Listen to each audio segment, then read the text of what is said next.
Assalamualaikum warahmatullahi wabarakatuh.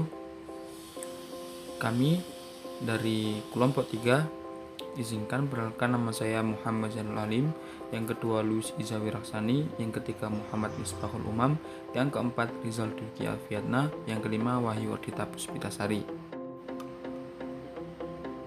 Kami di sini akan membahas tentang pemilu di Amerika Serikat. Menurut Noam Chomsky, negara bukanlah agen moral. Rakyat adalah agen moral dan dapat memaksa standar moral pada institusi yang berkuasa.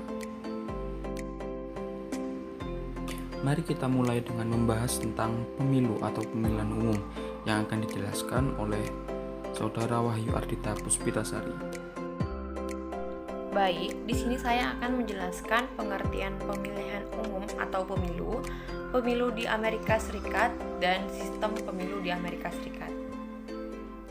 Pemilu menurut Wikipedia adalah proses memilih seseorang untuk mengisi jabatan tertentu seperti anggota eksekutif yaitu presiden dan wakil presiden maupun legislatif yaitu DPR.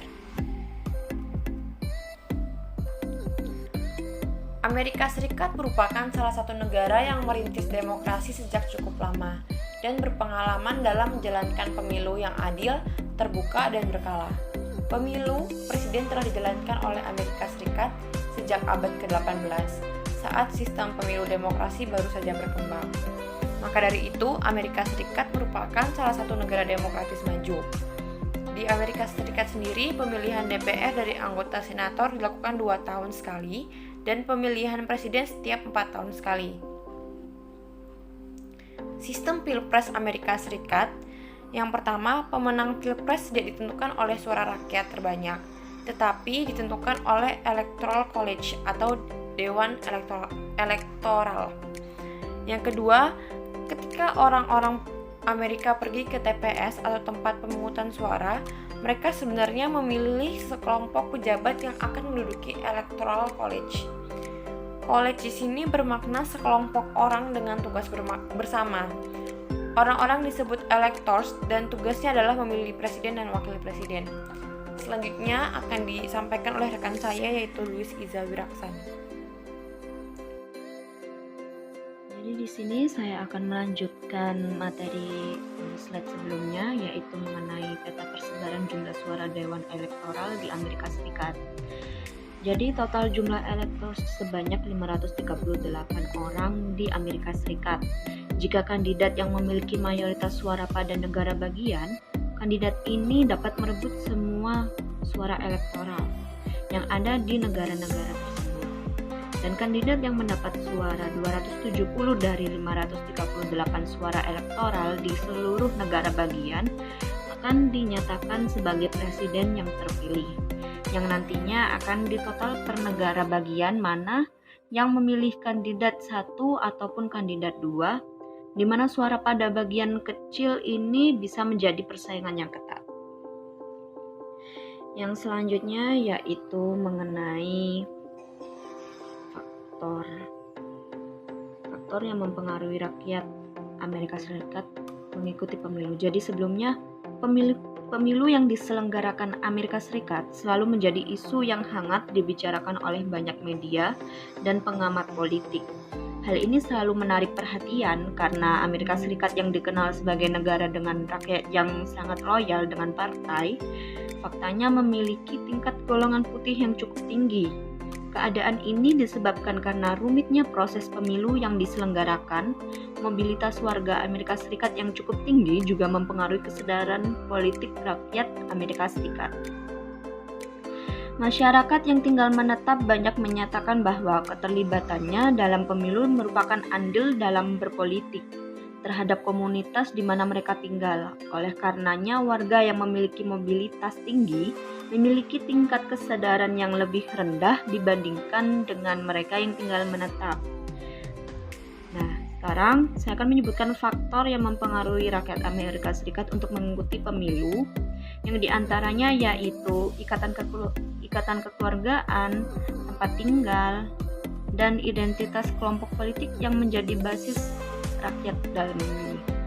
Saya akan menjelaskan tentang partai di Amerika Serikat. Sebenarnya, partai di Amerika Serikat yang paling mempengaruhi ialah ada dua partai. Yang pertama adalah Partai Demokrat, yang kedua adalah Partai Republik, yang memonopoli loyalitas memilih pemilu presiden dalam sejarah AS. Dalam sejarah AS hanya ada pemilu presiden tahun 1860 dan 1912 saja yang pernah mencalonkan kandidat dari partai lain di luar Partai Republik dan Demokrat. Nah, dari 21 kali pemilu presiden diadakan di AS, Demokrat memenangkan 11 kali pemilu dan Partai Republik memenangkan 10 kali pemilu. Karena motivasi memilih partai politik yang didasarkan pada keterikatan atas komunitas menjadi basis pemilih partai politik mudah untuk dipetakan, yang mana Partai Republik sukses di kota kecil dan area rural di Amerika bagian timur laut dan barat, dan dalam 50 tahun terakhir ini juga sukses daerah selatan. Sementara itu, Partai Demokrat didukung oleh pemilihnya yang berada di area urban di luar wilayah selatan, termasuk New York, Boston, Philadelphia, Chicago, Los Angeles, dan lainnya. Tidak hanya itu, latar belakang ekonomi, agama, dan etnis juga berpengaruh terhadap peta kekuatan politik Partai Demokrat dan Republik, yang mana pemilih Republik memiliki tingkat kesejahteraan yang lebih baik dibandingkan dengan kelompok Demokrat. Mereka umumnya adalah manajer atau pengusaha kecil. Selain itu, pemilih Partai Republik umumnya adalah kelompok mayoritas yang meliputi orang kulit putih, yang 74% dari pemilih pemilu tahun 2008. Pemilih berusia paruh baya, berpendidikan, dan beragama Protestan. Nah, sebaliknya, pemilih Partai Demokrat umumnya merupakan kelompok minoritas yang dirugikan dan memiliki ketertarikan terhadap program politik yang spesifik. Mereka diantaranya ialah imigran baru, kaum muda, kaum miskin, kelompok yang tidak berpendidikan, dan kelompok yang tidak membaur di dalam masyarakat. Kelompok pemilih Demokrat umumnya merupakan kelompok masyarakat yang pernah merasa dirugikan, diantaranya kelompok African American, gay, agama minoritas, dan anggota perserikatan. Selanjutnya ialah kelompok partai politik di Amerika Serikat. Hidup partai politik di Amerika Serikat ditentukan oleh 3 basis kelompok partai, yakni yang pertama, pekerja profesional dan staf yang bekerja di dalam partai dan mempresentasikan dirinya sebagai bagian dari partai.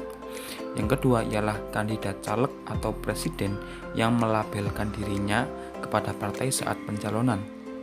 Yang ketiga ialah aktivis partai, yakni kelompok orang yang aktif dalam kegiatan partai meliputi kampanye, pengumpulan dana, dan lainnya, namun tidak bekerja secara formal untuk partai dan tidak mencalonkan diri dalam pemilu. Aktivis partai ini erat hubungannya dengan kelompok-kelompok kepentingan dalam sebuah komunitas masyarakat di Amerika Serikat. Yang keempat ialah kelompok kepentingan. Kelompok kepentingan ini memiliki beberapa tugas, yakni yang pertama ialah membantu menjadi penghubung bagi anggotanya untuk menemukan kandidat yang paling tepat untuk dipilih. Kedua, kelompok kepentingan menjadi basis pendukung partai yang membantu kampanye dan menjaring konstituen untuk partai. Dan yang ketiga ialah kelompok kepentingan mempengaruhi pembuatan kebijakan yang dilakukan oleh kandidat atas isu tertentu sebagai timbal balik dari dorongan kampanye dan masa yang diberikannya. Kelompok kepentingan ini tidak hanya berperan sebagai pengumpul massa bagi partai politik, tetapi juga memiliki peran untuk menyokong kebutuhan finansial partai. Nah, untuk penjelasan selanjutnya akan dijelaskan oleh anggota kelompok kami yang lain.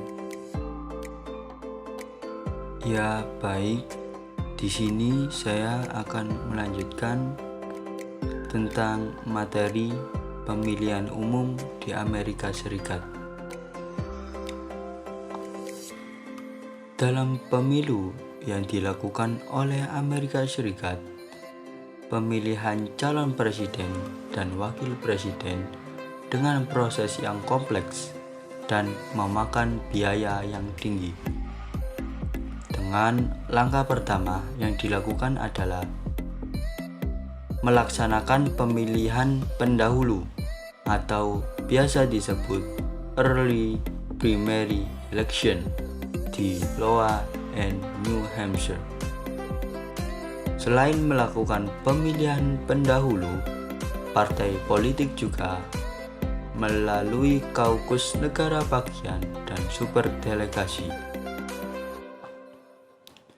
Arti dari kaukus sendiri adalah perkumpulan tertutup para tokoh politik guna menentukan strategi yang akan digunakan dalam pemilihan calon presiden dan wakil presiden.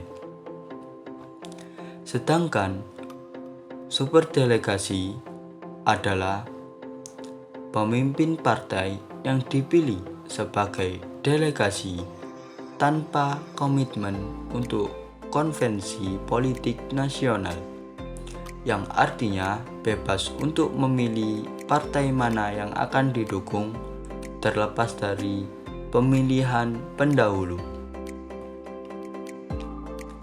Kaukus negara bagian adalah metode yang digunakan Amerika Serikat untuk memilih kandidat presiden dengan berbasis keputusan yang diambil para pemimpin partai.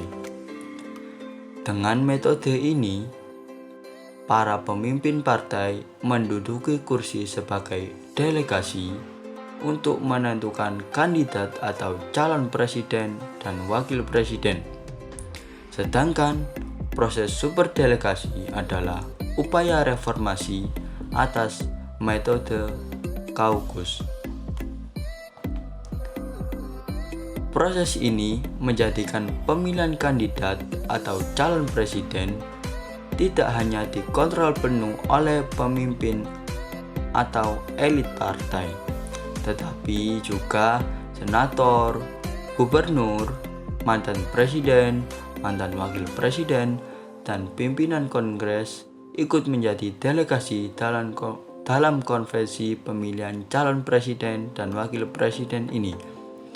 Setelah proses-proses tersebut telah dilalui, maka konvensi nasional bisa dilaksanakan untuk memilih calon atau kandidat presiden yang akan dicalonkan.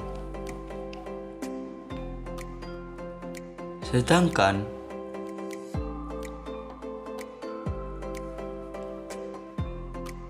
untuk mendapatkan suara yang banyak, para calon presiden dan wakil presiden akan melakukan kampanye ke setiap negara bagian yang ada di Amerika Serikat. Kampanye merupakan proses politik yang menjadi alat untuk meyakinkan pemilih loyalis agar lebih memilih partai yang mendukung calon presiden dan wakil presiden tersebut. Namun, kampanye tidak ditunjuk untuk mengubah pemilih loyalis dari partai yang berbeda.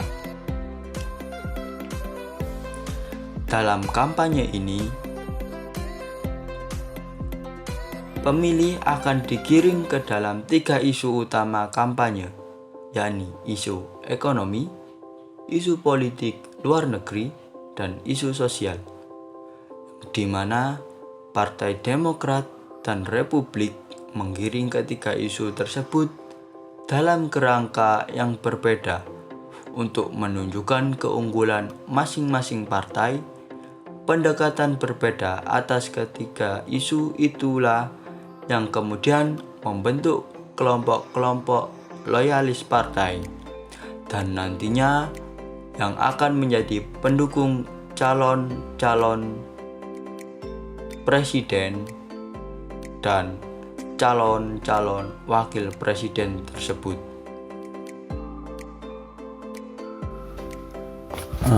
Baik, di sini saya akan melanjutkan penjelasan dari rekan saya, yaitu mengenai bahwa partai politik di Amerika Serikat itu dituntut untuk menjalankan fungsinya sebagai advokat kebijakan, yakni partai yang berfungsi untuk membawa kebijakan yang berpihak terhadap kelompok, yaitu massa pendukungnya yang beragam. Hal ini dianggap karena memiliki pengaruh yang penting dalam demokrasi di Amerika Serikat. Namun terdapat hambatan untuk mewujudkan kebijakan ini. di mana kelompok kepentingan dan kelompok minoritas yang ada di Amerika Serikat sangatlah banyak, sehingga akan sulit bagi partai politik untuk menguasai keberagaman tersebut. Hambatan lainnya yaitu pemilih yang tidak ideologis. Banyak yang memilih partai tersebut karena adanya ketertarikan dalam suatu kelompok tersebut yang akhirnya dia ikut menjadi anggota partai tersebut. Selanjutnya adalah penutup atau kesimpulan dari pemilihan umum di Amerika Serikat.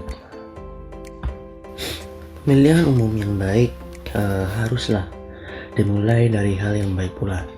Dimulai dari niat yang baik dan pelaksanaan yang menjunjung tinggi sikap sportivitas, di mana niat awal tersebut terkadang dicemari oleh keinginan-keinginan buruk yang tidak bertujuan untuk kebaikan semua orang, tetapi hanya untuk kelompok tertentu atau pribadi belaka. Niat awal ini yang harusnya dibangun oleh semua elemen, dimulai dari calon yang ingin berkuasa, panitia pelaksana pemilu, juga dukungan masyarakat. Selain itu, perlu ditekankan bahwa pemilu adalah sarana atau langkah awal menuju tatanan hidup yang lebih baik. Dengan memilih seorang pemimpin yang mempunyai dedikasi tinggi untuk kesejahteraan bersama. Untuk memenuhi tujuan tersebut, diperlukan kerjasama yang saling bersinergi dan berkelanjutan. Akan tetapi, dalam politik itu hampir selalu kotor. Hal ini timbul karena banyak orang yang ingin berkuasa. Politik yang baik tentu hanya bisa dicapai dengan adanya sistem yang baik dan benar. Adanya kejelasan hukum serta peran aktif masyarakat dalam ikut serta yang aktif dalam politik seperti pemilu. Oleh sebab itu, untuk memperoleh pemilu yang sempurna, pada dasarnya diperlukan aturan atau kejelasan hukum. Pemilu tersebut adalah bentuk representatif masyarakat dalam memilih sesuai hati, bukan berdasarkan partai. Karena demokrasi yang benar-benar demokrasi bukan hanya bersembunyi di balik kata demokrasi tersebut untuk memperoleh simpati. Masyarakat juga menginginkan demokrasi yang terbaik untuk negaranya. Penguasa membuat kebijakan seharusnya bertanggung jawab akan masyarakat, tidak hanya duduk manis saja, tetapi juga berpendapat berdasarkan kondisi negaranya. Baiklah, sekian penjelasan tentang pemilu di Amerika. Kurang lebihnya mohon maaf. Wassalamualaikum warahmatullahi wabarakatuh.